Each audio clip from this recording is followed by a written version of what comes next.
नमस्कार।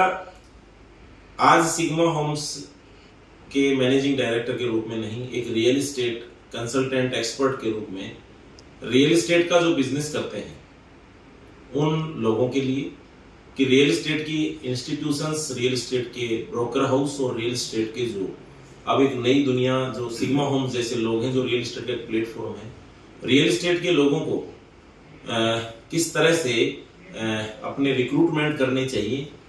रिक्रूटमेंट करने के बाद उन लोगों को जो नए रिक्रूटेड लोग हैं उन लोगों को किस तरह से ट्रीट करना चाहिए।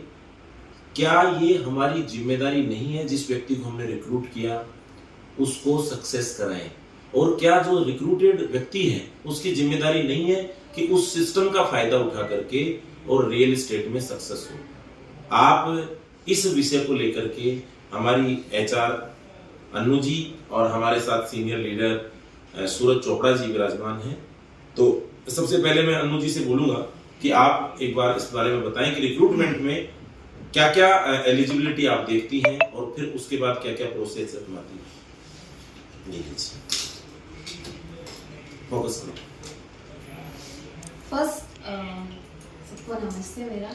और जैसे हम रिक्रूटमेंट कैंडिडेट हायर करते हैं रियल एस्टेट के लिए, तो हम ऑब्वियसली सेल्स के लिए ही कर रहे हैं। तो जो कैंडिडेट आता है वो एक अपना फ्यूचर लेकर के आता है कि वो कई कैंडिडेट्स होते हैं कि उनको 2 से 3 मंथ्स काम करना होता है और कई को लॉन्ग टर्म तक काम करना होता है। कोई शॉर्ट कॉल लेके नहीं आता है, वो हमेशा गोल जो रहता है टर्म लेके आता है। तो फर्स्टली वो हमसे सपोर्ट मांगता है, ठीक है। और जब हम उस कैंडिडेट को हायर करते हैं तो और कैंडिडेट वही हायर करे जो ऑलरेडी सेल्स में इंटरेस्टेड हो। ये और कैंडिडेट की हमेशा स्टेबिलिटी होनी चाहिए कि वो कहीं पे 1 महीना 2 महीना 3 महीना काम करके अगर वो हर कंपनी के साथ ऐसा कर रहा है और वो कैंडिडेट फिर भी अगर कम अमाउंट में आना चाहता है तो भी उसे हायर ना करे, क्योंकि वो यहाँ पे अपना टाइम वेस्ट भी करेगा और खुद का भी टाइम वेस्ट करेगा। आफ्टर 3 मंथ्स वो अपनी कंपनी को भी स्विच कर देगा और दूसरी कंपनी में वो 100% जाएगा, क्योंकि उसे कोई प्रॉब्लम नहीं है 2 से 3 महीने।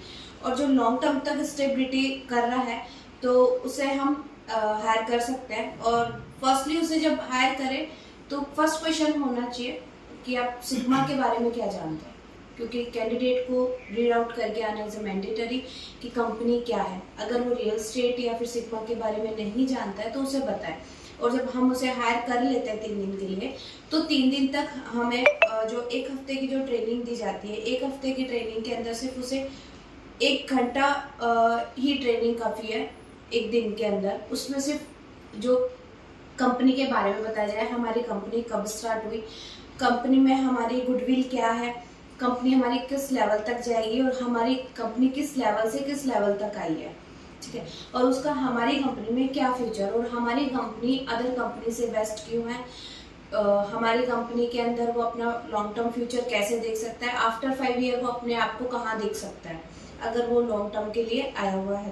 तो हर कैंडिडेट को ये पढ़ाना इज अ मैंडेटरी। उसको हफ्ते में 7 दिन तक ऐसे 1 घंटे की क्लासेस पढ़ानी चाहिए और बीच में जो टाइम रहे उसमें उनको हमें क्लासेस देना चाहिए कि उनको एक प्रोजेक्ट सबको दे दिया जाए, एक लाइक कंपटीशन की, जैसे हमने 5 कैंडिडेट हायर किया है तो 5 कैंडिडेट की ट्रेनिंग हो, उन्हें प्रोजेक्ट्स बताया जाए फॉर एग्जाम की। जैसे हमने एग्जाम में उसको रीड आउट करवाया, उनको बताया और नेक्स्ट डे उनसे क्वेश्चन एग्जाम होना चाहिए कि आपको जो हमने कल प्रोजेक्ट्स बताए थे उसके बारे में क्या हो, क्योंकि उससे कैंडिडेट का टाइम वेस्ट भी नहीं होगा और हम आफ्टर 6-7 डेज बाद उन्हें फ्लोर पर उतार सकते हैं। उसकी जो ट्रेनिंग पीरियड के अंदर है वो सारे प्रोजेक्ट उसे क्लियर हो जाएंगे। आपको अलग से उसे पर्सनली बैठ करके हर एक प्रोजेक्ट के बारे में पूछना नहीं होगा। उसे स्क्वायर फीट क्या है, अगर कोई ऑलरेडी एक्सपीरियंस है तो उसे पता ही होगा, नहीं है तो भी उसे बताना है कि स्क्वायर फीट हमारे पास कौन कौन से प्रोजेक्ट है, कौन कौन सी लोकेशन पे है। तो पूरा प्रोजेक्ट के बारे में 7 दिन के अंदर उसे क्लियर आउट होना चाहिए। और सेल्स के लिए टीम जो लीडर है सेल्स के, उन्हीं को ट्रेनिंग देनी चाहिए। It's my point of view. Definitely इन्होंने बहुत अच्छे से बताया एचआर के पर्सपेक्टिव से कि कैंडिडेट को रिक्रूट करने के लिए क्या क्या चीज़ें समझानी है। रियल एस्टेट के लिए मैं एक बात बोलूँगा कि रियल एस्टेट के अंदर में उस व्यक्ति के अंदर में बोलने की क्षमता होनी चाहिए, कम्युनिकेशन स्किल अच्छा होना चाहिए, गुड लुकिंग होना चाहिए और डिसिप्लिन होना चाहिए, ड्रेस कोड अच्छा होना चाहिए और अंतिम बात उसकी मेमोरी अच्छी होनी चाहिए। ऐसे कैंडिडेट को हायर करिए, अन्यथा भीड़ भरने से कोई मतलब नहीं है। आपकी तनख्वाह बढ़ेगी, आपका बिना तनख्वाह के भी कोई व्यक्ति है तो वो निश्चित रूप से मानिए कि वो आपका समय खराब करेगा। बहुत शानदार बात। अब हमारे सेल्स के उस्ताद सूरज चोपड़ा जी, जो 40 से 45 साल का सेल्स का एक्सपीरियंस रखते हैं और सेल्स के लिए एक छोटी सी इनके पास में सक्सेस टिप्स हैं। आप ट्रेनर भी हैं, आप बहुत अच्छे वक्ता भी हैं। तो सूरज चोपड़ा जी, आप बताएं कि सेल्स रिक्रूटमेंट से लेकर और किसी व्यक्ति को सफल करने की जो आपके पास में जादू की छड़ी है, वो ये वीडियो आप लगातार सुने और सूरज जी से सुने। सभी को राधे राधे। आज का सब्जेक्ट बहुत ही शानदार और बहुत ही बढ़िया है कि हमारे इस रियल एस्टेट में लोग सफल कैसे हो। तो उसके दो सेक्टर हैं जो अभी अनु शर्मा जी ने बताया कि एक तो उसको रिक्रूट का करने का जो क्राइटेरिया हमारा क्या होना चाहिए, उस पर आपने बहुत ही बढ़िया तरीके से बताया है। और सिग्मा होम्स एक ऐसा प्लेटफार्म है जिसके ऊपर कोई भी व्यक्ति अपना कैरियर बना सकता है, लेकिन उसके लिए पेशेंस ज़रूरी है। और उसको शुरुआती रिक्रूटमेंट के टाइम पे ही ये चीज़ें उसके माइंड में फीडबैक डाली जाए कि ये 4 से 6 महीनों का सीखने का एक प्लेटफार्म है और इस रियल एस्टेट में सफल होने के लिए कम से कम उसको 1 साल देना ज़रूरी है। क्योंकि ये महीने 2 महीने में तो वो माइंड प्रिपेयर होगा, महीने 2 महीने उसको सीखने में लगेंगे और 2 से 3 महीने 4 महीने उसको उस पर वर्किंग करने में लगेंगे और उसके परिणाम, शुरुआती परिणाम हो सकता है 6 से 12 महीनों में उसके लगे। जब स्टूडेंट पढ़ता है तो वो माइंड प्रिपेयर है कि मुझे ग्रेजुएशन के बाद में जॉब मिलेगी, लेकिन हम गलती यहाँ कर बैठते हैं कि उसको फर्स्ट डे ही हम उसको ये दिखा देते हैं और वो भी अपेक्षा करता है कि मुझे कुछ मिलेगा, जबकि उसका आधा माइंड तो यहाँ रहता है काम में और आधा माइंड कहीं और घूमता है। अगर उसको हम पहले से प्रिपेयर कर दें कि ये एज ए कैरियर है और शुरुआत में 6 से 8 महीने 12 महीने इसमें लगेंगे और उसके बाद इसका भविष्य उज्जवल है, एज ए कैरियर इसको लिया जा सकता है। और यही एक ऐसा रियल एस्टेट ही एक ऐसा सेक्टर है जो मिडिल क्लास को व्यापार की तरफ ले जा सकता है। और मेरा ऐसा मानना है कि नौकरी से केवल वर्तमान चलेगा और व्यापार से उसके सपने और उसकी जिम्मेदारियां सभी पूरी हो सकती है। और मिडिल क्लास के पास व्यापार के लिए न पैसा है न अनुभव है।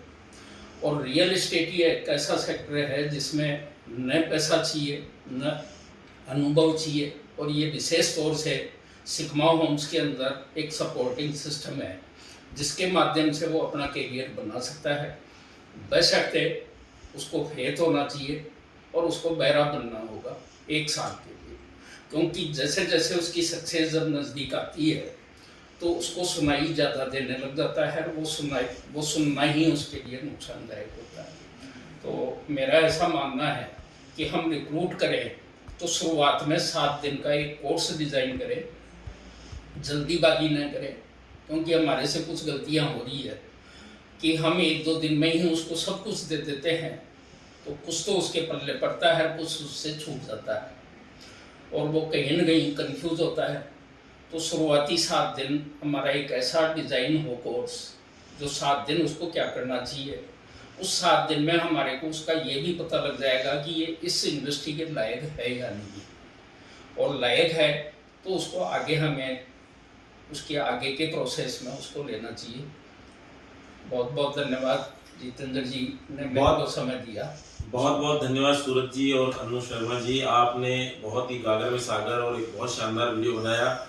लोगों को बहुत ज़रूरत थी कि आप रियल एस्टेट में जो नए लोग हैं वो कैरियर कैसे बनाएं और जो सीनियर हैं, पुराने लोग हैं, वो अपना धन बचाएं और टीम के साथ टीम को कमाएं और खुद कमाएं।